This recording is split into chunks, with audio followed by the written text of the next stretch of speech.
नमस्कार विद्यार्थी मित्रों, हैप्पी एकेडमी के यूट्यूब चैनल में आप सभी का स्वागत है। मित्रों, आज के इस वीडियो में हम जानने वाले हैं कि इंडिपेंडेंस डे की स्पीच में प्रधानमंत्री नरेंद्र मोदी द्वारा कौन कौन से की पॉइंट्स को बताया गया है।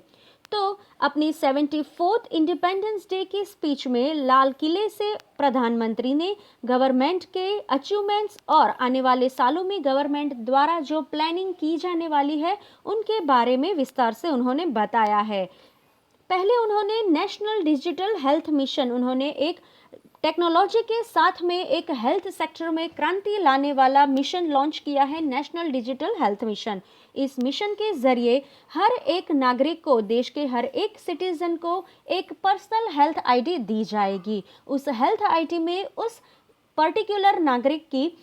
हेल्थ के रिलेटेड सभी डिटेल्स मौजूद रहेगी, जिसे वो कहीं पे भी कभी पे भी एक्सेस कर सकते हैं। और ये जो उनका मिशन है ये हेल्थ सेक्टर में क्रांति लाने वाला होगा। वो उन्होंने बताया था कि टेक्नोलॉजी के सपोर्ट से ये मिशन हम लोग लॉन्च करने वाले हैं, जिसमें व्यक्ति की क्या दवाई है, उनको क्या बीमारी है, बीमारी के रिलेटेड उन्होंने कौन से डॉक्टर से जांच पड़ताल करवाई है, उन्होंने डॉक्टर की अपॉइंटमेंट कब तक ली है, कब है, ये मामूली से मामूली डिटेल भी ये हेल्थ आईडी के अंदर मौजूद रहेगी।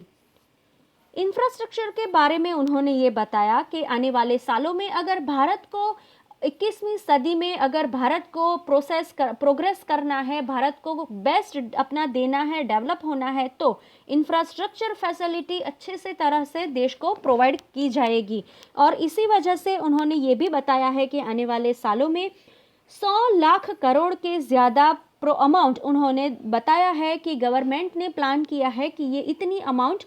ये इंफ्रास्ट्रक्चर डेवलपमेंट पे आगे देने वाले हैं। और गवर्नमेंट ने काफ़ी सारे प्लान्स भी है जो कि इंफ्रास्ट्रक्चर को, देश को वो देने वाले हैं। इस तरह से वो देश का इंफ्रास्ट्रक्चर स्ट्रॉन्ग करने वाले हैं। और उन्होंने इंफ्रास्ट्रक्चर में बॉर्डर और कोस्टल इंफ्रास्ट्रक्चर को भी इसमें ही इंक्लूड कर दिया था। उन्होंने ये बोला था कि हमारे देश में 1300 से ज़्यादा आइलैंड है और हर एक आइलैंड जो कि स्पेशली कोस्ट के बॉर्डर के नज़दीक है, वो कोस्टल एरिया के जो आइलैंड है वो काफ़ी इम्पॉर्टेंट है। और इसीलिए उनका इंफ्रास्ट्रक्चर डेवलप करने के लिए 4 लेन रोड्स डेवलप की जाएगी। और अभी नेशनल एजुकेशन पॉलिसी के बारे में उन्होंने बताया कि 3 दशक बाद देश को एक नई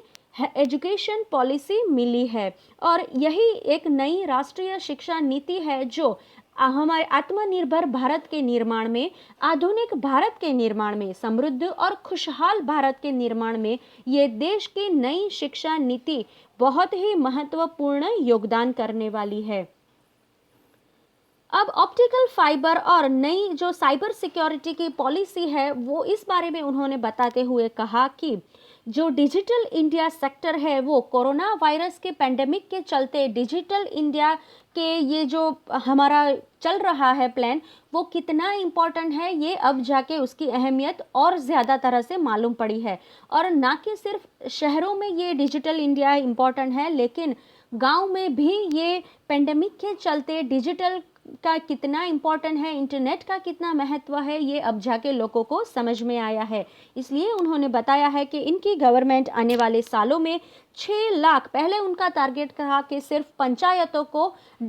ये पहुंचाना है, ऑप्टिकल फाइबर और इंटरनेट से कनेक्ट करना है। लेकिन ये हाल में जो पैंडेमिक आया है उसके ज़रिए फिर उन्होंने ये डिसाइड किया है कि आने वाले सालों में, आने वाले नेक्स्ट 1000 डेज़ के अंदर वो लोग पूरे 6 लाख से भी ज़्यादा जो विलेज है हमारे पूरे देश में, उन सब पे वो ऑप्टिकल फाइबर नेटवर्क का पूरा सेटअप करने वाले हैं। और इस तरह से हर एक गांव को, देश के हर एक कोने को, हर एक गांव को वो इंटरनेट से कनेक्ट करने वाले हैं। हाई स्पीड इंटरनेट की कनेक्टिविटी प्रॉपर तरह से पहुंचाई जाएगी। इनफैक्ट लक्षद्वीप जो आइलैंड है वहाँ तक भी उन्होंने बोला कि लास्ट टाइम अंडमान निकोबार तक ये ऑप्टिकल फाइबर की प्रोसेस पूरी हो चुकी है, वहाँ पे इंटरनेट कनेक्टिविटी आ चुकी है। अब नेक्स्ट उनका टारगेट है लक्षद्वीप आइलैंड और ये 6 लाख से ज़्यादा जो विलेज है वो। और इसी के साथ उन्होंने ये तक बताया है कि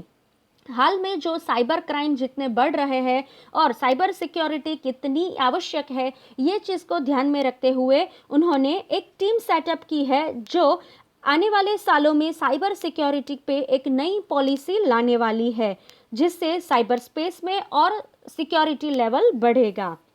इंडिया और चाइना क्लैश, उन्होंने बिना चाइना और पाकिस्तान का नाम लेते हुए भी इन्होंने सीधा ये दोनों देशों पर वार कर दिया है कि LAC से लेकर LOC तक देश के जवानों ने देश की संप्रभुता का, देश की सम्मान का पूरी तरह से ख्याल रखा है और इसके जरिए उन्होंने हमारे जवानों की भी काफ़ी प्रशंसा की है। उन्होंने बोला है कि देश की आर्म्ड फोर्सेस है वो आने वाले सालों में जितनी भी मुश्किलें आने वाली है वो उनका सामना करने के लिए पूरी तरह से सज्ज है और विश्व ने भारत के ये जो उनकी कैपेबिलिटीज़ है वो लद्दाख के समय में देख लिया है, पूरे विश्व ने नोटिस कर लिया है और भारत की सिक्योरिटी को बढ़ाने के लिए उन्होंने ये डिसाइड किया है कि NCC जो है वो 173 बॉर्डर और कोस्टल डिस्ट्रिक्ट है जो जिसके साथ बॉर्डर लगी हुई है, वैसे 173 डिस्ट्रिक्ट्स में वो NCC के कैडेट्स को स्पेशल ट्रेनिंग दी जाएगी और वहाँ पे उन्होंने बोला है कि 1 लाख न्यू NCC कैडेट्स वो तैयार करने वाले हैं ये उनकी बॉर्डर की सिक्योरिटी के लिए, जिसमें 1/3 गर्ल्स होंगी। ये नई 1 लाख जो NCC कैडेट्स रहेंगे उसमें 1/3 हिस्सा देश की बेटियों का रहेगा, ये तक उन्होंने बताया है। फिर उन्होंने बोला है कि कोविड-19 जो वैक्सीन है वो कोविड-19 की वैक्सीन जो देश में बन रही है वो अपने तीसरे चरण में है उसकी ट्रायल और देश में हाल में 3 जो है वो लैब टेस्टिंग पे काम कर रही है। मतलब ये हेल्थ सेक्टर में देश का एक डेवलपमेंट है कि एक नहीं, दो नहीं, बल्कि 3 लैब में कोविड-19 की वैक्सीन का ब्लूप्रिंट रेडी पड़ा है और जैसे ही वैज्ञानिकों द्वारा इसे अप्रूवल मिलेगा वो उनकी प्रोडक्शन के लिए अनुमति दे देंगे। इसके साथ ही पहली बार ऐसा हुआ है कि इंडिपेंडेंस डे की स्पीच में किसी भी प्रधानमंत्री द्वारा ये महिलाओं की हेल्थ के बारे में, महिलाओं के द्वारा इस्तेमाल किए जाने वाले सैनिटरी पैड्स के बारे में बताया गया है। ये पहली बार ऐसा हुआ है और इसकी वजह से प्रधानमंत्री नरेंद्र मोदी की काफ़ी प्रशंसा भी की जा रही है कि एक ऐसे प्रधानमंत्री है कि जिन्होंने महिलाओं के ये जो हेल्थ है उनके बारे में इतना सोचा है कि और के 6000 से ज़्यादा जन औषधि सेंटर पर तकरीबन 5 करोड़ महिलाओं के लिए, जो कि गरीब महिलाएं हैं, उनके लिए सिर्फ ₹1 में सैनिटरी नैपकिन्स प्रोवाइड किए गए हैं इनफैक्ट। और उन्होंने ये तक बताया है कि एक कमिटी सेटअप की गई है जिसमें गर्ल्स की, महिलाओं की जो मैरिज के लिए मिनिमम एज है वो वापस से उनको रिकंसिडर करने वाली है और ये कमिटी जैसे ही अपना पूरा रिपोर्ट सबमिट करेगी इसके बारे में नए सिरे से अनाउंसमेंट की जाएगी। और उन्होंने ये बोला है कि भारत का नेबरहुड के बारे में बोला है कि आज ऐसा है कि पड़ोसी वो नहीं है जो जिसके साथ हमारी भौगोलिक सीमाएं मिलती हो, चाहे वो ज़मीनी सीमा हो चाहे वो दरियाई सीमा हो, बल्कि पड़ोसी तो वो है जिसके साथ हमारे हृदय मिलते हैं, हमारे दिल जुड़े हैं, हमारे दिल के कनेक्शन है, जिसके साथ हमारे रिश्तों में मेल जोल है, रिश्तों में समरसता है। आज पड़ोसी वो है। ये बताते हुए उन्होंने एक्सटेंडेड नेबरहुड कंसेप्ट का भी इम्पोर्टेंस दिखाया है। उन्होंने नेबरहुड फर्स्ट, जो कि अपने स्पेशली जिसके साथ बॉर्डर मिली है वो नेबर के अलावा भी साउथ एशियन कंट्रीज़ को भी अपना नेबर बताते हुए बोला है कि इनके साथ हमारे काफ़ी समरसता है हमारे रिश्तों में। और ये साउथ एशियन कंट्रीज़ ऐसे हैं जिसमें विश्व की